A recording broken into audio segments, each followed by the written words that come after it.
ভাই আগে ভাবতাম কি ক্রিকেটের মধ্যে বাংলাদেশে সবচেয়ে বেশি টাকা পাওয়া যায়, ঠিক আছে? ক্রিকেটের মধ্যে ক্রিকেট যারা খেলে ওকে হিউজ পরিমাণে টাকা, এবং আমার স্বপ্ন ছিল যে আমি একদিন ক্রিকেটার হবো, হিউজ টাকা কামাবো। কিন্তু এখন দেখি না ভাই, ক্রিকেটের মধ্যে এত টাকা পাওয়া যায় না, যত টাকা না পাওয়া যায় ওই রাজনীতির মধ্যে।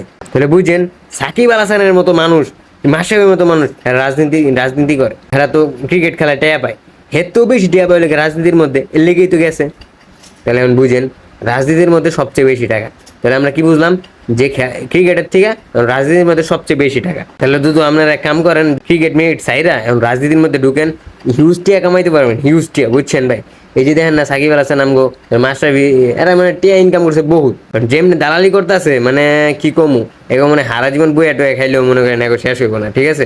এরকম একটা অবস্থা।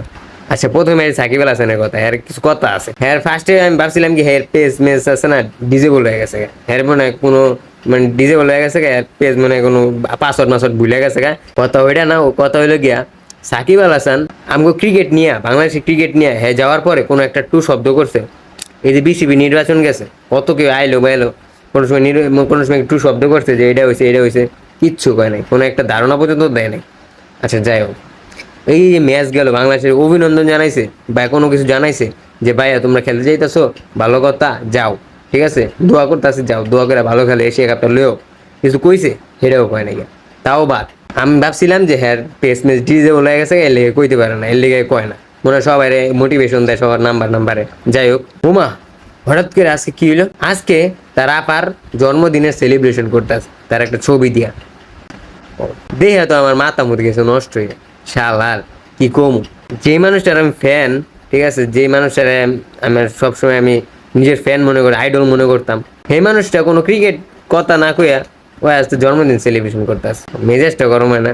আমার কথা হইলো গিয়া, তোর এত কোনো পোস্ট টোস্ট নাই, তুমি আজকে কি করছো, তোমার রাজনীতি নিয়ে তুমি একটা পোস্ট করে লাইছো তোমার নেত্রী নিয়ে। তাহলে বুঝো আলা, তার এখন বুঝেন যে ক্রিকেট থেকে কতটা মানে কত লেভেলের উপরে রাজনীতি, কত টাকা আছে, যেমন তার ক্রিকেট বাদ দিয়ে রাজনীতি তার করতেই হবে, ক্রিকেট বাদ দিয়ে তার রাজনীতি করতেই হবে, কারণ ক্রিকেটের থেকে রাজনীতিতে টাকাটা বেশি, মানে টাকা পায় বেশি ওই জায়গায়, তার মানে ক্রিকেট থেকে রাজনীতিতে টাকা পাইতেও বেশি ভাই, এর লেগে হ্যাঁ ক্রিকেট সাইরা রাজনীতির মধ্যে ঢুকছে। তারপরে কথাটা হইলো গিয়া, এই আসিফ মাহমুদ এটা নিয়ে একটা মানে পোস্ট করছে, ঠিক আছে?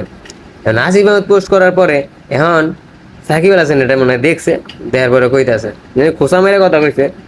সাকিব আল হাসান কয় যে আমি যা খেলতে চাইছিলাম, ঠিক আছে, মানে ক্রিকেট খেলতে চাইছিলাম, আর খেলবো না, তার কথা বাংলাদেশে আসবে, সে তার মাতৃভূমিতে আসবে, তার কাকে নিয়ে, তার আপারে নিয়ে, তার আপারে নিয়ে। এখন আগে তো এর ফ্যান আছিলাম ভাই, এখন বিশ্বাস করেন হেটার্স হয়ে গেছে, হেটার্স, ঠিক আছে, হেটার্স হয়ে গেছে, মানে মাথায় ভাই আমার মনটা চাইতেছে এই দিনও দেখতে হইব। তাহলে এখন ভাই আপনারা কি বুঝতে পারলেন যে রাজনীতি থেকে মানে ক্রিকেট থেকে রাজনীতির টাকা বেশি।